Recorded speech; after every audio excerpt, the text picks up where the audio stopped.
Lawyer Nazir Afzal. He specialises in child sexual exploitation and played a key role in the Rochdale and Rotherham abuse scandals. Also Ansar Ali, spokesperson for Together Against Grooming.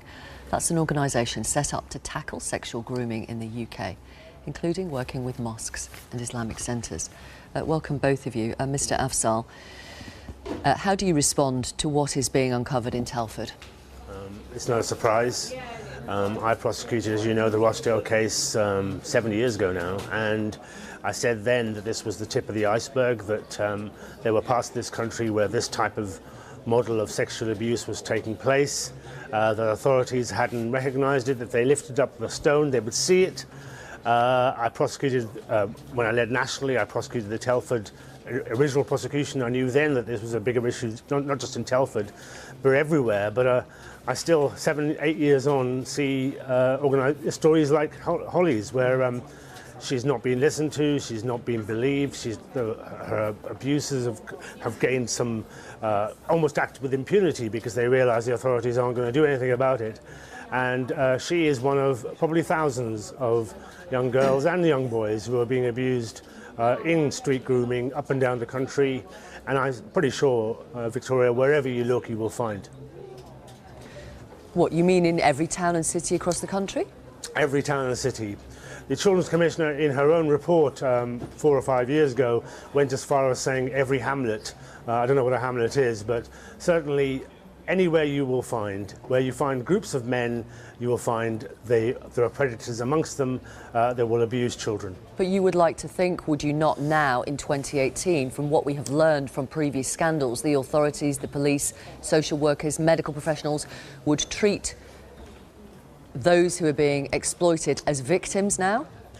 You would hope so, wouldn't you? That levels of training and expertise has improved, but you'll always hear in every serious case review lessons have to be learnt because people just don't get it right first time. And it comes down to competence, it comes down to people. These are very difficult cases to prosecute and investigate, absolutely, but I think that the knowledge and skills are there, they're just not being utilised.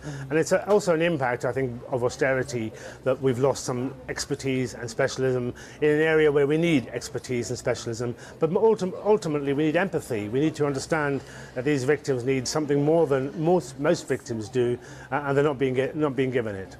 Ansar Ali, we've been told in the case of Telford that it's not just white girls that were being exploited, but Asian young girls too. Have you heard the same? Well, not only have I heard that, and not only is there anecdotal evidence, but actually the most thorough examination or research or study in this issue was done by the Office of the Children's Commissioner, and that research dates back to 2013.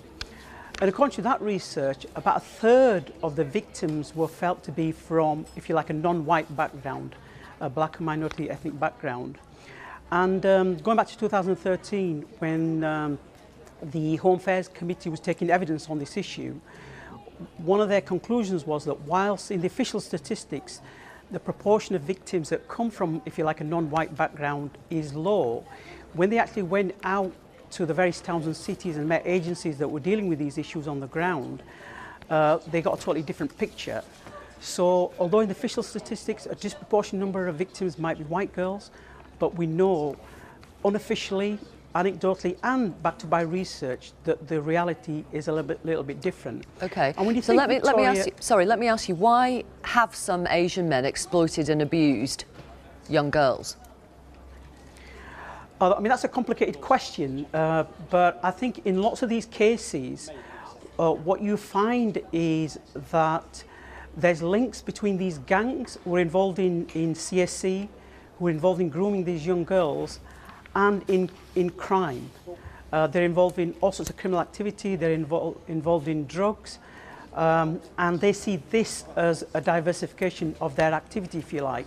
These gangs who operate, they're not what you call your classic typical paedophiles. That's not their kind of like motivation, if you like. Yes, they're sexual predators, but I think it's more that they use these girls as a sexual commodity, and it's about making money off them. That's their main driver. Is there any link to their heritage, or are they just criminals?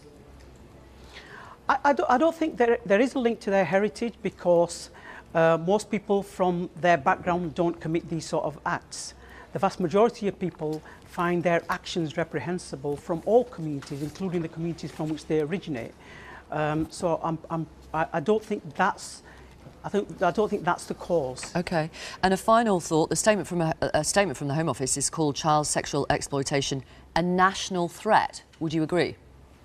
I would agree. I mean, the figures that are coming out, like the 1,000 cases in Telford alone, that tells you that that this is a national disaster and we need to have a national response. Okay. We've had a number of studies in places like Oxford, places like Rotherham, but what's not happening is that those lessons aren't being learned on a national-wide basis, and I think that's what we need to do, a nationwide response to this issue.